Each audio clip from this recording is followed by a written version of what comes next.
Lemuria and Atlantis. Right. More often. And you've been saying for quite some years, like it's a return to paradise.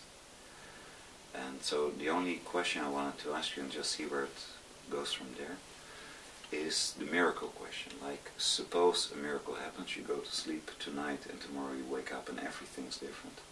What do you see? Like, what is this paradise? And how would that look up in this world? Whatever a reality, as what we call a society is a reflection of the consciousness that created it, the consciousness that is interacting with it and changing it second by second. So we live in a world today which is about limitation, it's about control, it's about suppression, because humanity in general is in a state of consciousness, some might call it unconsciousness, which has a perception of self and the world that's based on limitation, on I can't, and has this missing vertebrae in the neck, so that people tend to look up to other people on pedestals and give their power away to them, be they politicians or bosses or scientists or whatever. And thus the world we live in today is a reflection of the collective consciousness. Oh yes, it's manipulated to go into a suppressed state, but at the point that that consciousness expresses itself in its perception of reality and self, it manifests a world that reflects that, that expresses that. So any miracle question, any different way of living will depend on the level of consciousness that's involved.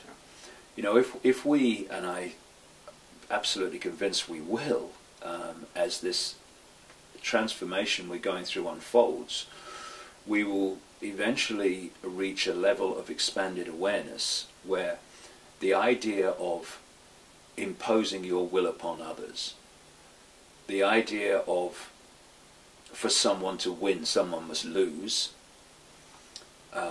for me to achieve what I want, I must trample on others on the way.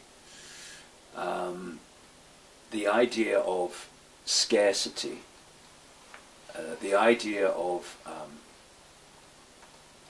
accumulating more and more things as symbols of success, the idea that fame or money, wealth is a symbol of success. All these things would express themselves in the society that level of consciousness would create. Is it something you have a picture of? Like, how would it be different? Well, I mean, the only thing that we can all do is picture in our minds how we would like it to be, and how we would like it to be maybe different in details to others, and that's great, because diversity and expressing your uniqueness is what oneness, infinite awareness is all about. It's all about all possibility. And indeed, you know, bringing that in, it would be a society in which all was perceived to be possible, instead of what we have today, because of our state of awareness, in which we tend to concentrate on what's not possible. We tend to concentrate on the limitations of possibility, rather than with an expanded consciousness, you then take that expansion into the realms of far greater possibility, to the point where you are so expanded in your awareness of self and reality that you are in that realm where anything becomes possible. You know, people talk about things like infinite consciousness, infinite awareness.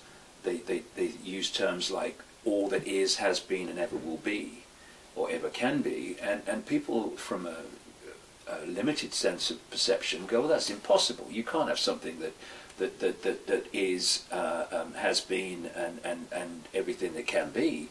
But what are those words in a roundabout way describing? They're describing a state of all possibility, and it's worth emphasizing the obvious, but we so often miss the obvious. infinity means without limits. It means there are no limits to possibility.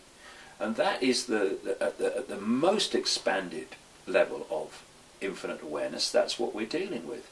And the closer we get to that, as we expand out of limitation, or sense of limitation, which becomes experience limitation, then the more possibilities are available to us, because we're opening to that level that sees the possibilities. And so in the society that I would envisage liking to experience is one in which we came into this world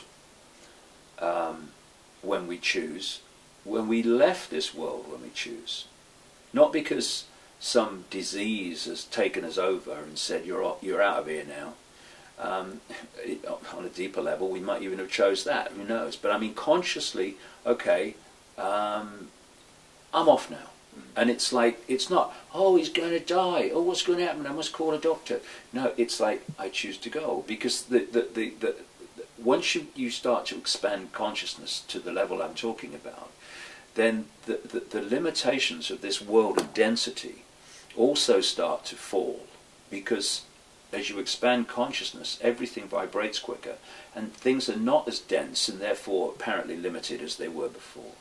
So I would envisage a world in which even the body was nothing like as dense as it is now, which means you can do so much more with it, where instead of... I remember this experience when I took for the one and only time a psychoactive drug, actually 1.5 times, called ayahuasca in 2003. And this voice spoke to me in this altered state of consciousness for about 5 hours about the nature of reality.